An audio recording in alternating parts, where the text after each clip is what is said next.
Good afternoon, Mr. Buffett, Mr. Munger. Thank you very much for your wisdom and all your investment advice. I'm Adrian Cho and I'm from Hong Kong.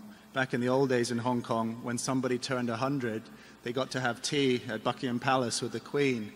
I don't know what you have here in America, but I hope that in 2030 we come back to watch you do 50 push-ups at the White House. It's not the way to bet. Will you settle for 10? My question comes in two parts.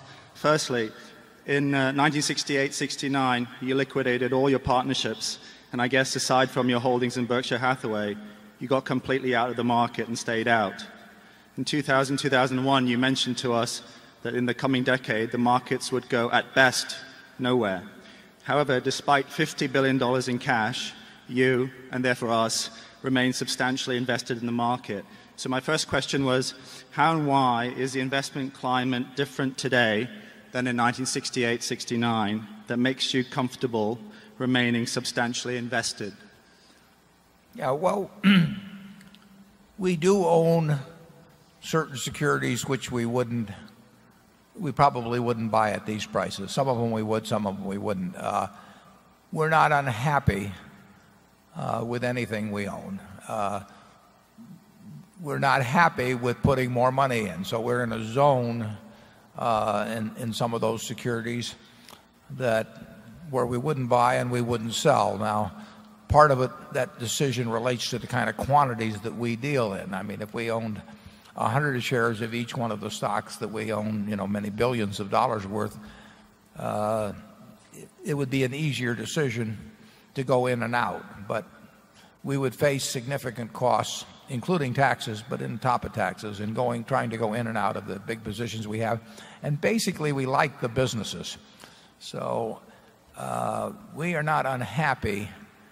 We may feel like we wouldn't want to buy more here, but we are not unhappy about being in the businesses in which we have big equity holdings. Now, notwithstanding all of that, a lower percentage of our intrinsic value is represented by the common stocks we own than just about at any time of our history, with the exception of a couple, the period right there at the end of 1969 when we liquidated the partnership.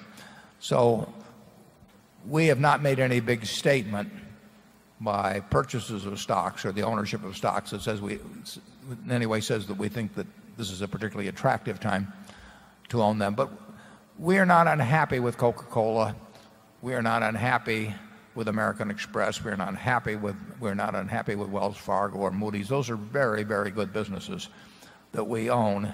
Would we be buying them at today's prices if we, well, the answer is we're not. We've got money and we may buy more later on. We're more likely to buy more later on than to sell those sort of investments. But there is a zone which, because of size, because of taxes, where we would neither be a buyer nor a seller. And we do not see lots of attractive stocks, but we also don't think that there's as much silliness in the market by far as there was 5 years ago, roughly. Charlie? Yeah, one of the things that's interesting about Berkshire lately is that if you take the last 4 or 5 things we did in the stock market with a goodly number of millions, but billions really, but small in relation to Berkshire's overall size, our record is much like it used to be in some of the best days, where we were able to move around with small amounts of money. The results were quite respectable, but where we were facing the problems of being enormously rich, where we were prevented from the nimble money-making record of the past. I don't think that's a permanent state of affairs, but it's never going away either. But explain that one. Well, what I mean is that I think we may be able to deploy large amounts of money eventually at very satisfactory rates, whereas in recent times we have deployed small amounts of money at very satisfactory rates. And better small than nil. And small is still billions.